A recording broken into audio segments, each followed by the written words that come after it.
There's a little slogan here. What's your fight?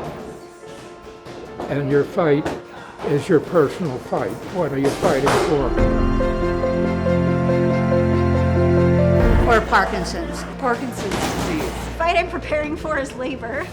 Staying in shape as I get older. I enjoy the camaraderie here. Be an inspiration to other kids, especially kids in my school, but also to find who I am. You get in the ring with somebody who's really trying to knock my block off. Try to get some fights in, I guess, some experience before I actually go up there and fight. Insecurities, self-doubt, maybe a lack of self-confidence. I mean, it just gets off all your stress, especially if you're having a bad day. I want to get better every day, It's all about 1% each day. Struggle with addiction, mental health issues. Possibly go pro with my cousin, Sebastian. I just want to grow better as a person in general, have more discipline in life, be better than who I was yesterday. Live every day to the fullest, be as much as a leader as I can be. Is to use what God has given me and what I have been blessed with to help and empower others. I think the one thing we all have in common here is there's something about ourselves that we don't like, and we want to change it, and we want to fix that, and that's why we come here.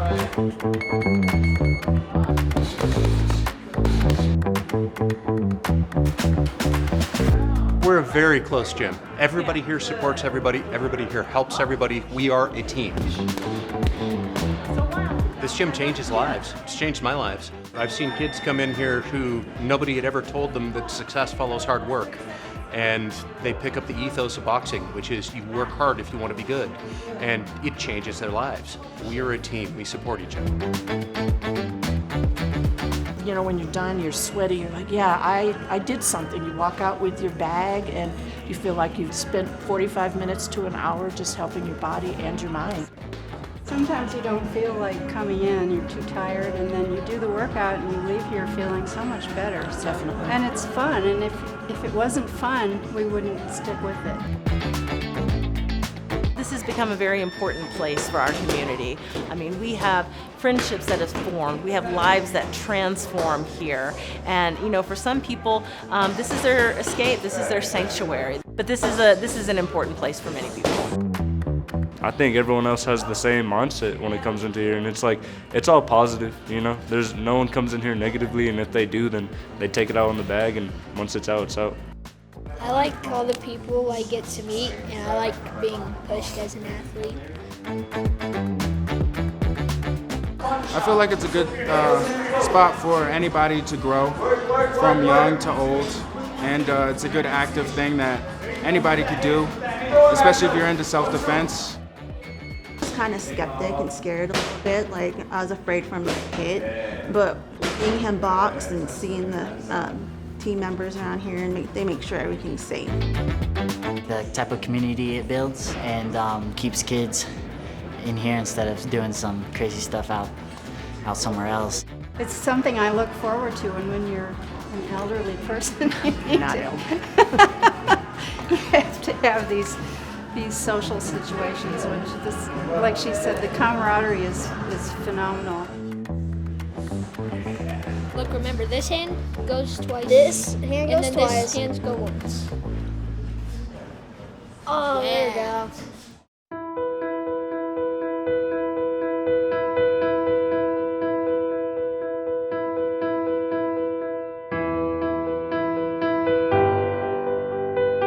There's a whole range of people at various stages of their disease.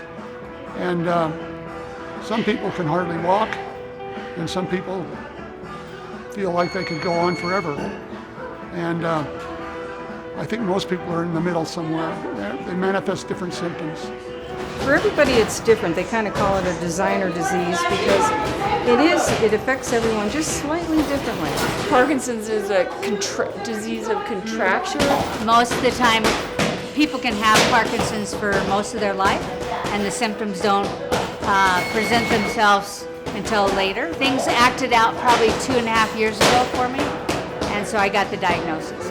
How did it change things? It changed things like working. I couldn't work as much, and I'm an accountant. I sit down to work, and even that's difficult. And driving, walking, gardening, everything. But you just learn to do things, keep plugging, Keep doing things, just do it in a different way.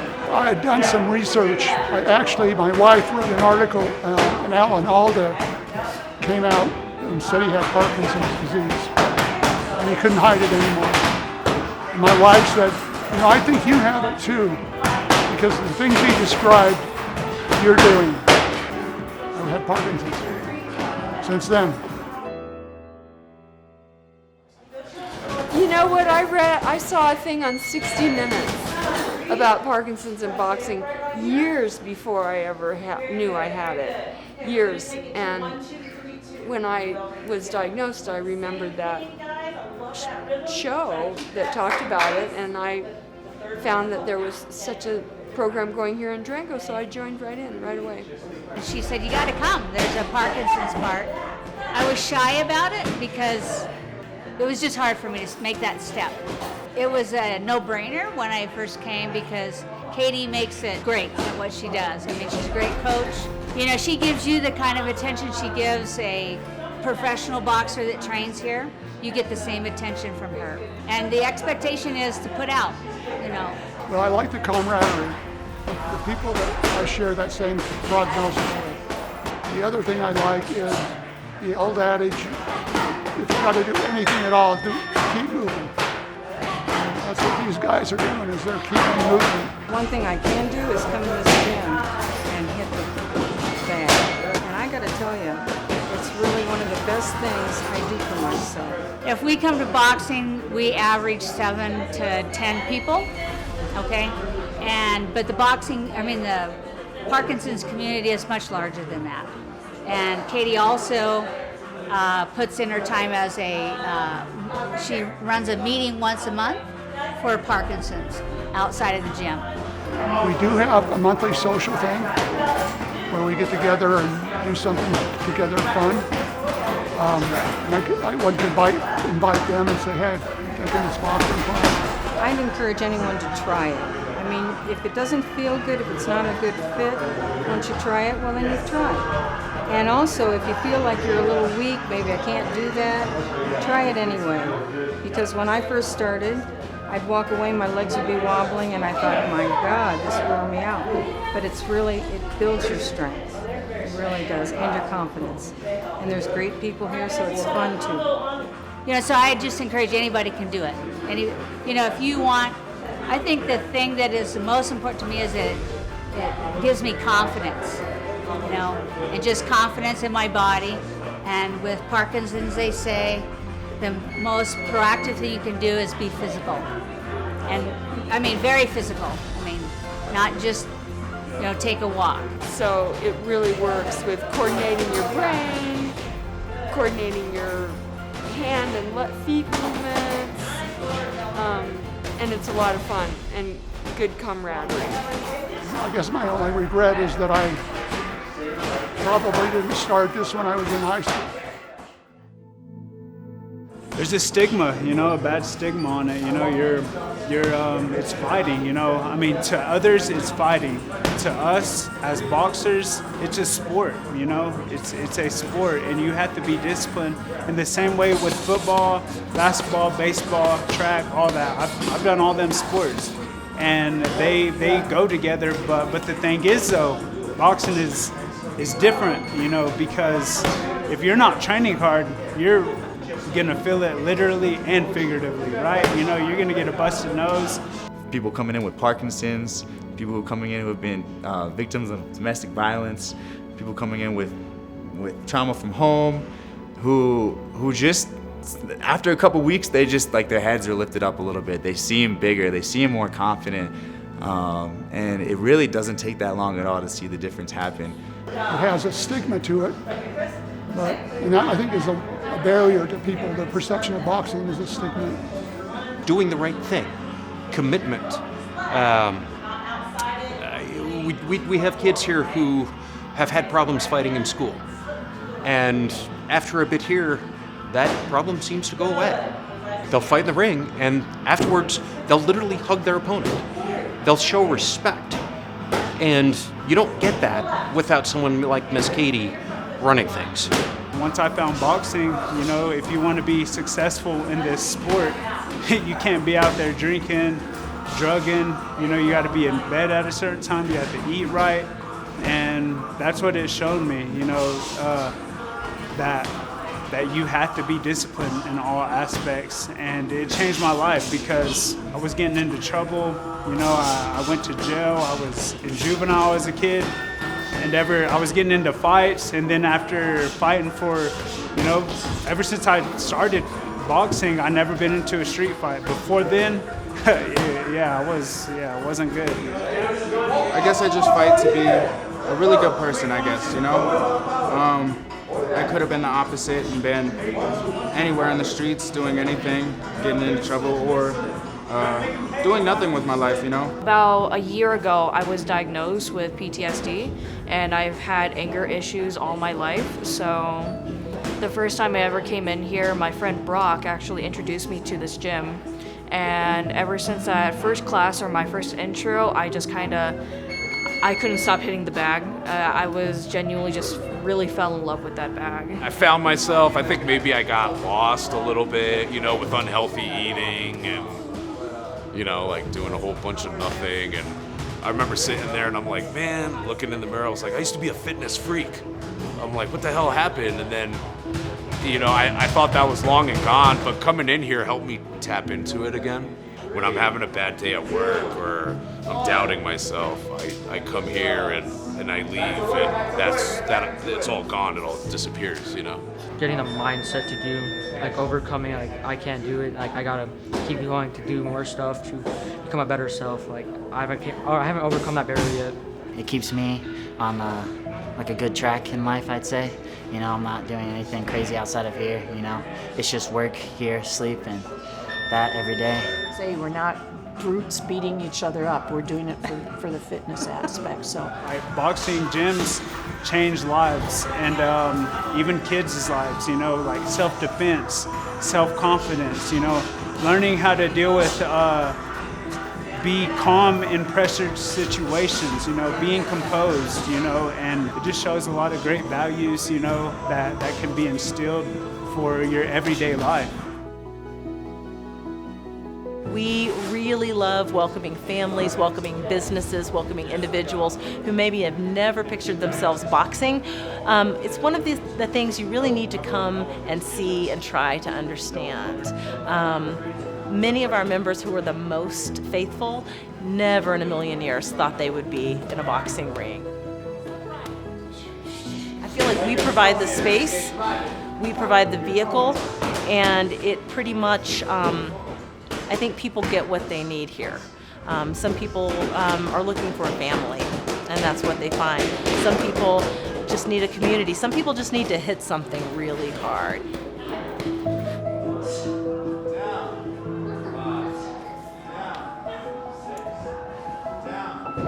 It's very important to me that we never turn anyone away who needs us. I'm sorry. I'm so sorry.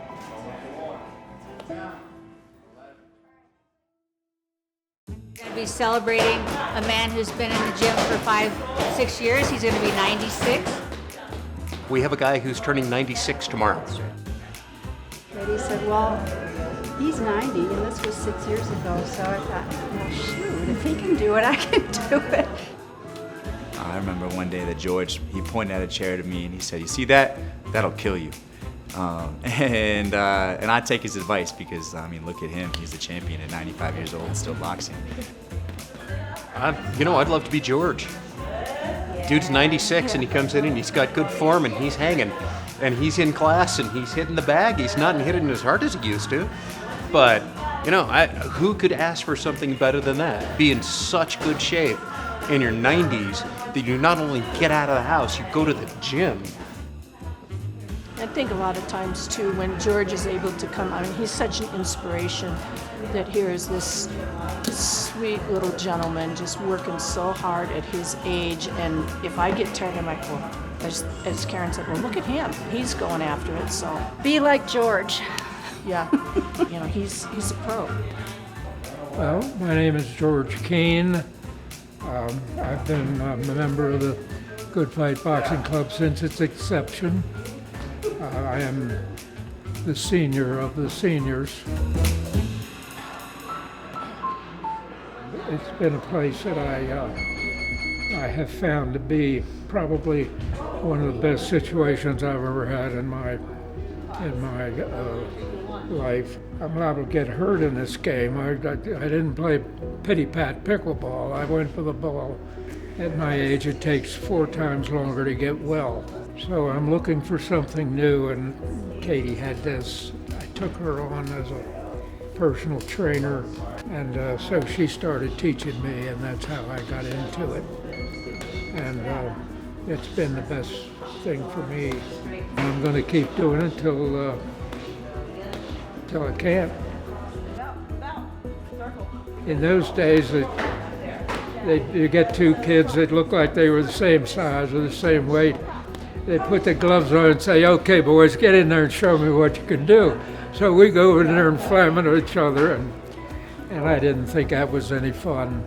But I always liked boxing. I liked to follow it on the radio when Joe Louis was champion, and I followed it on TV when all these pictures of all these guys, I've seen most of them on TV, over the years. She's a remarkable coach, and the most perfect motivator I think I've ever encountered. She knows how to motivate, get you out of the doldrums, get you moving, keep you going, come back for more. And I think she's unique in that.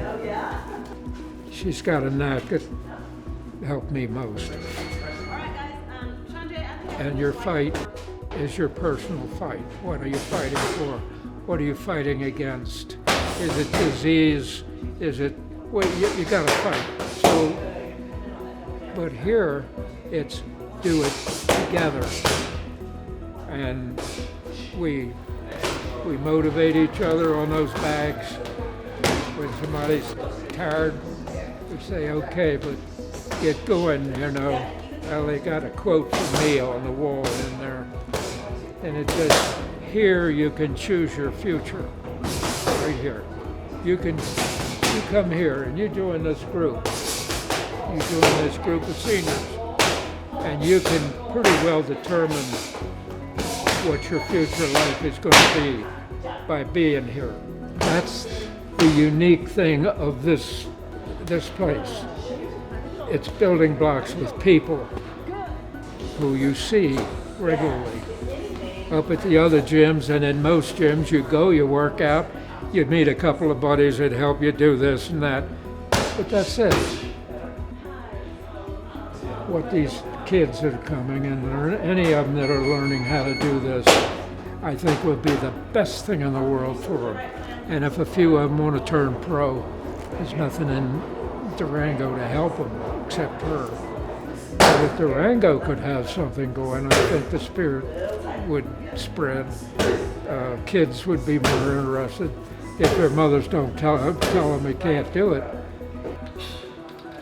We want you to curve that aggression into a trained individual who knows the sweet science. And we will teach you the sweet science and make a physical wonder out of the kid. These boxers are in the best physical shape of anybody. It's a good thing for me, and I think it's been a very important contribution to my situation right now. Happy birthday. Don't party too hard. Yeah. Yeah. Thank you, George. Really appreciate it. Most boxing gyms, quite frankly, don't make it or don't exist anymore. And we at The Good Fight intend to change that. We're here to create a legacy. We're here to make boxing education accessible to anyone who desires to try. Whether you are male, female, young, old, weak, strong, any size, shape, color, ability, we want you to be able to box. Our model is a little bit different than other gyms. We expect a lot of our members, we expect them to be part of our community and the greater community, and in doing so, keep that relationship for a long time. There are lots of ways that sponsors can help. We will take funds for our general fund, but there are 3 main ways sponsors can help us out. One is our scholarship fund. A boxing education is really an education in life. A lot of people will make metaphors about boxing and life, and really most of them are true. You learn how to handle conflict. You learn how to handle disappointment, winning and losing. You learn how to work with people you might not choose to work with, and definitely even more so, it's keeping kids healthy, it's keeping kids off the street, it's keeping kids, and adults for that matter, off of substances. You cannot treat your body poorly and box well. We have our kids sign a covenant when they box here, just stating that they represent the Good Fight Boxing Gym in and out of the ring, and there are certain behaviors that we expect. Another way sponsors can really help us out is by contributing to the team fund. We are very rural here in Durango, and so we have to travel when we compete. Usually this requires driving a long distance and staying 1, if not 2 nights in a hotel. The gas, the food, the preparation, the equipment that goes along with that. We really want to be able to take our competitive athletes to the next level. We want to see some champions, Golden Gloves champions, pro champions for that matter, come out of our gym. We expect to see champions come from our gym. And to do that, we really need some help to travel to quality competitions. Another way folks can help us out is by contributing to our general fund or Friends of the Gym fund. So these are monies that go toward things like new equipment, repairs, cleaning supplies, just the things that we need to keep the gym running on a daily basis. The people who need us most maybe have the least. There's only so far you can go on blood, sweat, and tears. 1, 2, 3. More than my legacy, I want the legacy of the gym to be that this is a sanctuary for everybody who comes in. This is a place that you are built up. Nobody tears each other down here. This is a place where you only build, you only grow, it's only positivity, it's only love. So that's our goal here, is to try to remove all the barriers we can and make boxing accessible for the people who need it.